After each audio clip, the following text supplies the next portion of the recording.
clarté. Parce que quand on est dans le noir, on n'a point de repère, on ne voit rien. Et le sentier des fois, des personnes prennent également, dans cet autre cas, je voyais également le sentier comme les décisions que nous prenons dans nos vies. Est-ce que c'est normal que nous entamons le sentier sans lumière? Est-ce que c'est normal que nous prenons certaines décisions dans nos vies, nous prenons des décisions dans nos vies sans le Christ? Celui-là qui est notre lampe, celui-là qui est notre lumière. Je vais chuter en disant, en nous encourageant encore, en nous exhortant de toujours prendre la lumière avant d'aller sur le sentier et non de commencer le sentier avant de se rappeler et de penser à la lumière.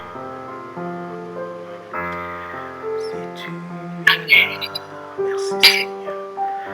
J'avancerai. Merci Père. Si tu es là, j'irai jusqu'au bout. Quelles que soient les persécutions,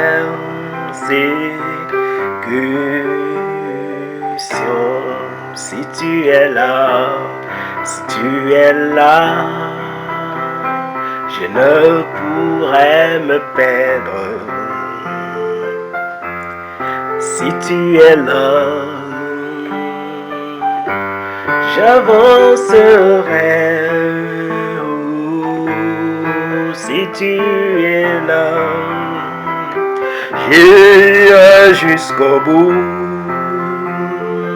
Quelles que soient les persécutions,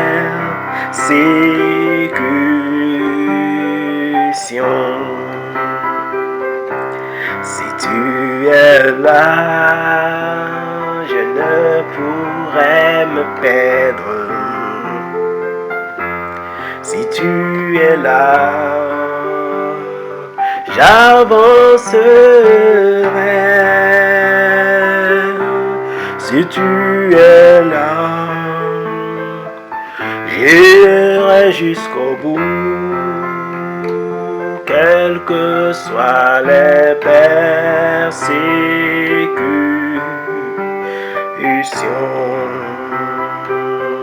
si tu es là, j'irai jusqu'au bout. Quelles que soient les persécutions,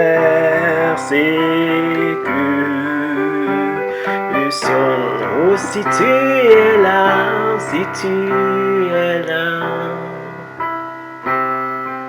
j'irai jusqu'au bout. Quelles que soient les difficultés, Yahweh.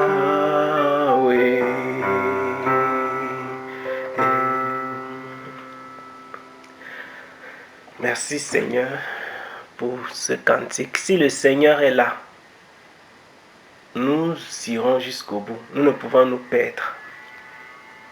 Nous ne pouvons nous perdre. Si le Seigneur est avec nous, nous ne pouvons nous perdre. C'est une certitude.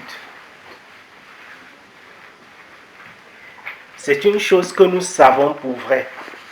Si Jésus-Christ est avec nous, nous avons la certitude que nous irons jusqu'au bout. Nous avons la certitude que nous réussirons dans notre parcours. Si Jésus-Christ est avec nous. Nous bénissons le nom du Seigneur pour ses grâces, pour ses faveurs. Et effectivement, comme Olive a dit, malheureusement, je n'ai pas pu enregistrer tout le début de ce que tu as dit dans le truc. C'est exactement ce dont David parle quand il parlait de la parole. Puisque le psaume 119, justement, c'est le psaume qui parle de la parole. Cette parole qui est la parole révélée, qui est Christ. La parole, c'est véritablement la lumière. Et justement, s'il n'y a pas de lumière, nous sommes dans l'obscurité. La parole, c'est la lumière qui éclaire notre sentier. C'est la lumière qui éclaire notre sentier. Vous vous souvenez la dernière fois, Nous disions, la révélation de ta parole est claire, elle donne la vie au simple.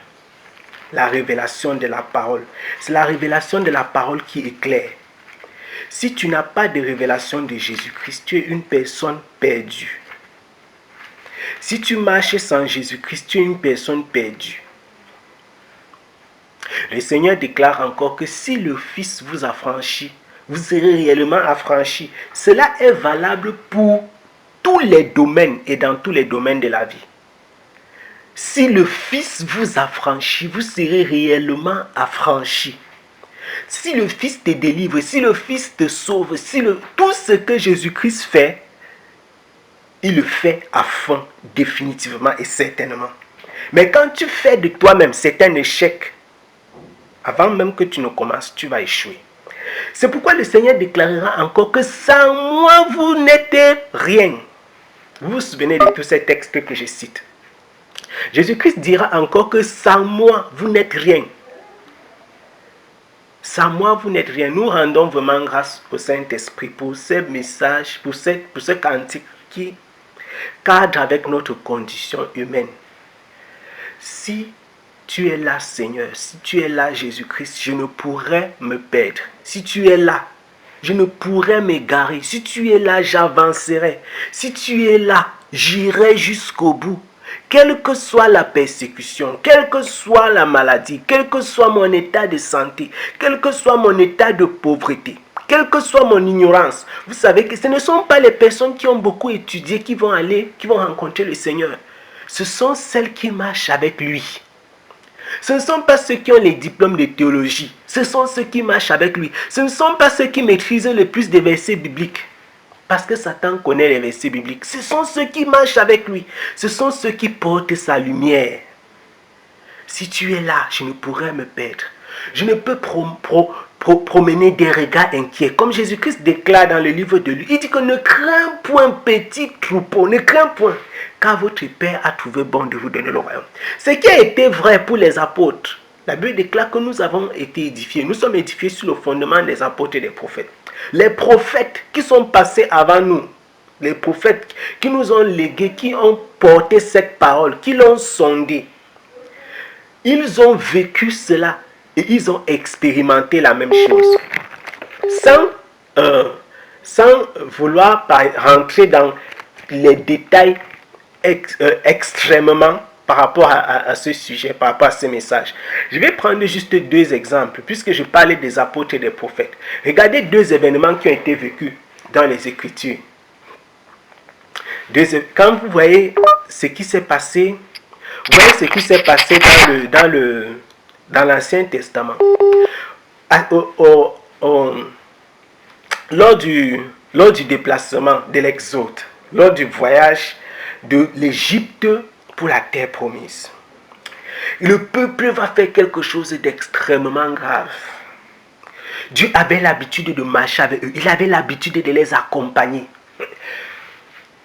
Je voudrais que vous gardiez à l'esprit que l'endroit où ils allaient, ce n'est pas que c'était un endroit inconnu, qu'on ne savait pas où ça se trouve. Mais ils avaient besoin de l'accompagnement du Seigneur. Dans ce livre d'Exode, après qu'ils aient péché, dans Exode 32 et 33, la Bible déclare que Dieu a dit que vraiment je vais détruire ce peuple. Je vais me faire un autre peuple par toi. Moïse a dit que pardon, ce n'est pas moi qui suis parti chercher les gens ici là-bas en Égypte. Si tu les laisses ici maintenant, on m'a dit que vraiment le type là, le Dieu là, il dit qu'il est fort, mais il n'est pas fort. Il n'a pas pu amener ces gens à destination comme il l'avait dit. C'est un Dieu qui ne fait pas ce qu'il dit. Il dit à Dieu que, pardon, ne fais pas le genre de choses là. Et si vous vous souvenez ce que Moïse a dit, Moïse dit à Dieu que si tu n'es pas avec nous, personne ne bouge. Est-ce que c'est la route qu'il ne connaissait pas? Est-ce que c'est parce que Moïse ne maîtrisait pas où il fallait partir, tout simplement? La Bible déclare que la nuit, le Seigneur avançait avec eux. La nuit, le Seigneur avançait avec eux. Dans la journée, il était avec eux. Il était dans la nuit et il était dans la colonne de feu. Dieu était avec ce peuple. Dieu était avec ce peuple. C'est la présence du Seigneur qui rassurait Israël. C'est la présence du Seigneur qui leur accordait la paix. C'est la présence du Seigneur qui leur accordait la joie. C'est la présence du Seigneur qui leur donnait la confiance dans le fait que là où Dieu a dit qu'on part, on va vraiment arriver. Moïse a vu ça venir. Si tu n'es pas là, personne ne bouge d'ici. Moïse a vu ça venir. La grâce, la paix, l'amour, la joie, tout ça c'est dans le Seigneur. Le Seigneur est notre bannière, il est notre santé, il est tout. C'est lui qui est notre conducteur par excellence. C'est pourquoi Moïse va dire, il dit au Seigneur que nous ne pas nulle part. Tu pars avec nous. On n'est pas nulle part. Par révélation, le gars sait, il sait que c'est la présence du Seigneur qui est tout. Et personne, je dis, Dieu a beau t'indiquer la route, tu ne peux pas arriver sans lui. Dieu a beau t'indiquer la route. D'ailleurs, les gens disaient que Dieu est au ciel, non. Là où nous sommes là, on dit que Dieu est au ciel. Mais ça, chaque fois que vous prenez l'avion pour partir dans vos pays, vous passez dans le ciel. Pourquoi alors personne n'est arrivé là où il est? C'est-à-dire que si tu sors de l'avion, tu dis que ok, je suis déjà au ciel, Seigneur. Tu ne peux pas. Tu as beau savoir qu'il est même à tel endroit. Tu vois même l'endroit là, mais tu ne peux pas y parvenir sans lui, sans sa présence. Ce peuple ne pouvait pas venir sans lui. Dans les évangiles, j'ai dit qu'on va voir juste deux aspects, sans rentrer dans les détails. La présence du Seigneur, c'est quelque chose d'extrait, de capital. Dans les évangiles, dans le livre de Jean, au chapitre 6, Jésus prêche un message difficile. Et c'est la même chose qui se produit.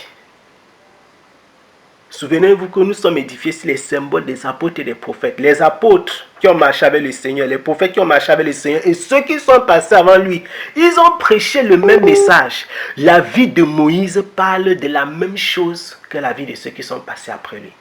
Il n'y a pas de contradiction. Il y a de contradiction que dans la tête de ceux qui cherchent les contradictions. Dans ce Jean chapitre 6, pas Jacques, j'ai dit Jean chapitre 6. Donc quand Jésus va prêcher le message et et que les disciples vont commencer à quitter, les gens vont partir les uns les autres. Jésus se tourne maintenant, il regarde les autres, les disciples qui étaient auprès de lui et il leur demande que vous ne bougez, vous ne partez pas. Pierre va lui demander il va lui poser quelques questions. Seigneur, à qui irons-nous? Tu as les paroles de la vie. Seigneur, à qui irons-nous? Tu as les paroles de la vie. Je crois que ça peut tout dire. Ça veut tout dire. Ça signifie tout. Pierre est en train de dire à Jésus que même si ton message est dû n'importe comment, non. Même si nous allons être persécutés, même si nous allons souffrir, on va encore partir où? Puisque ça, ce sont les paroles qui donnent la vie. Souvenez-vous, dans ce livre des Psaumes, au chapitre 119, on dit que la révélation de tes paroles est claire. Elle donne la vie. Elle donne la vie. J'ai dit qu'on n'entre pas dans les détails. On va s'arrêter. On va prendre un sujet. Dans les questions qu'on a reçues par mail. La révélation de tes paroles est claire. Elle donne la vie. Mais pas n'importe qui. Pas n'importe qui. À qui irons-nous? Tu as les paroles de la vie. Et ce cantique que nous avons exécuté tout à l'heure, il dit, si tu es là, je ne pourrai me perdre. Si tu es là, j'avancerai. Si tu es là, j'irai jusqu'au bout. J'irai jusqu'au terme. Quelles que soient les persécutions, quelles que soient les difficultés, quels que soient les problèmes, quelles que soient les attaques, quelles que soient les injures, quelle que soit ma pauvreté, ma pauvreté, même si je suis malade, quelles que soient les situations, si Jésus-Christ est avec nous, nous parviendrons au bout de notre voyage. Si Jésus-Christ est avec nous, nous parviendrons au terme de notre voyage. Quand la Bible déclare que ceux qui persévéreront jusqu'au bout, jusqu'à la fin, seront sauvés, il ne s'agit pas de n'importe qui. Il s'agit de ceux qui marchent avec le Seigneur. Personne ne peut persévérer par ses propres efforts. Personne d'entre nous. Personne.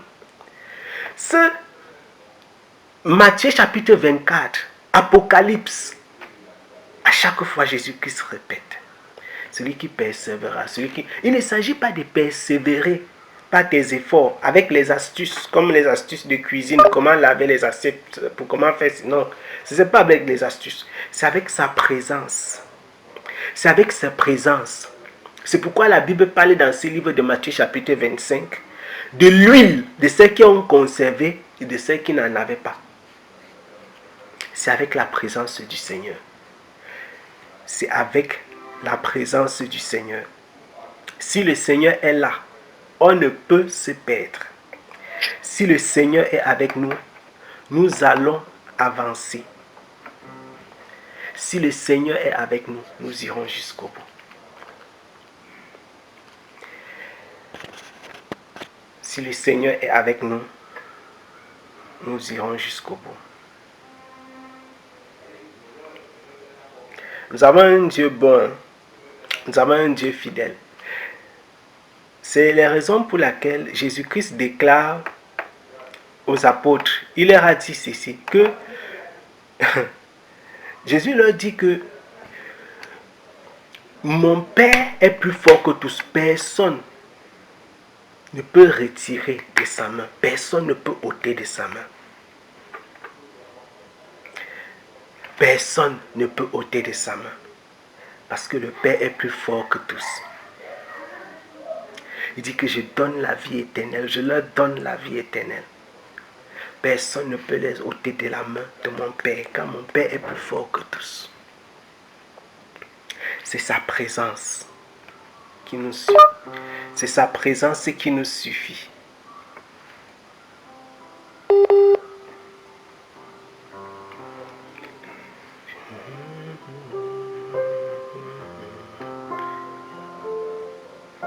Si tu es là, j'avancerai. Si tu as été édifié, partage, abonne-toi et restons connectés. Shalom.